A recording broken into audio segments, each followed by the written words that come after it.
नमस्कार दोस्तों। दिल्ली विधानसभा में चुनाव की घोषणा कर दी गई है और जिस प्रकार से आप पार्टी ने अपने चुनाव के टिकट भ्रष्टाचारियों के बीच बांटे हैं और एआईएम ने दिल्ली हिंसा के आरोपी को टिकट दिया है, इससे पता चलता है कि किस प्रकार की सरकार ये लोग दिल्ली में बनाना चाहते हैं। जो केजरीवाल अपने आप को हरिश्चंद्र के बराबर सत्यवादी मानते थे, उन्होंने जिस प्रकार का शीश महल अपने लिए बनाया और जनता के टैक्स के पैसे का दुरुपयोग किया, लाखों लाख रुपए कमोड पर, टॉयलेट पर, बाथरूम में और पर्दे पर खर्च किया और पूरी तरह से जनता के टैक्स को लुटा करके और दिल्ली के विकास में बाधा उत्पन्न की। शराब घोटाले, शराब की दुकानें, उसके बावजूद भी ये लोग हठधर्मिता से और बेशर्मी के साथ ये कहते हैं कि हमने अच्छी सरकार चलाई। केंद्र की सरकार के नाक के तले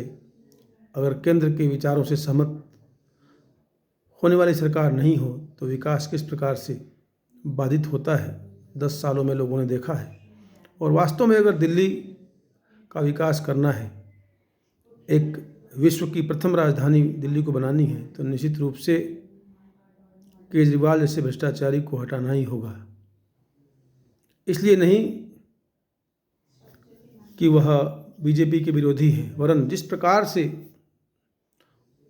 उन्होंने ईमानदार होने का नाटक किया और जिस प्रकार से हिंसा में शामिल लोगों को टिकट दिया, जिस प्रकार से स्वाति मालीवाल जैसे महिला का अपमान किया, उससे उनके चरित्र का पता चलता है। कोई भी विश्वसनीय उनका मित्र जो अन्ना आंदोलन के साथ रहा, आज उनके साथ नहीं है और उसका एकमात्र कारण ये है उनकी अति महत्वाकांक्षा, हिटलर शाही की नीति और मैं ही श्रेष्ठ हूँ, मैं ही सब कुछ जानता हूँ, मैं ही जो कहता हूँ वो सत्य है और पूरी सत्ता खुद में निहित, अपने आप को अहम ब्रह्मास्मि जैसा घोषित करके चलना निश्चित रूप से दिल्ली की जनता के लिए ठीक नहीं है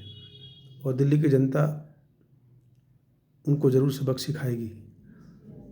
और दिल्ली की जनता को भी ध्यान रखना चाहिए, क्योंकि जो जनता के विरुद्ध कोई शासक अपने स्वार्थ के लिए काम करता है, जैसे कनाडा में जस्टिन ट्रूडो ने किया भारत के खिलाफ और लोगों ने उनको उखाड़ फेंका, ये भारत की एक कूटनीतिक विजय भी है। तो देश का गौरव बढ़ रहा है, देश का मान सम्मान बढ़ रहा है, सनातन शक्तियाँ बढ़ रही हैं। प्रयागराज जैसे अद्भुत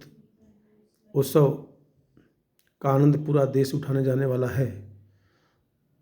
तो इस चुनाव पर्व में भी हमें दूरदृष्टि रखते हुए ऐसे लोगों को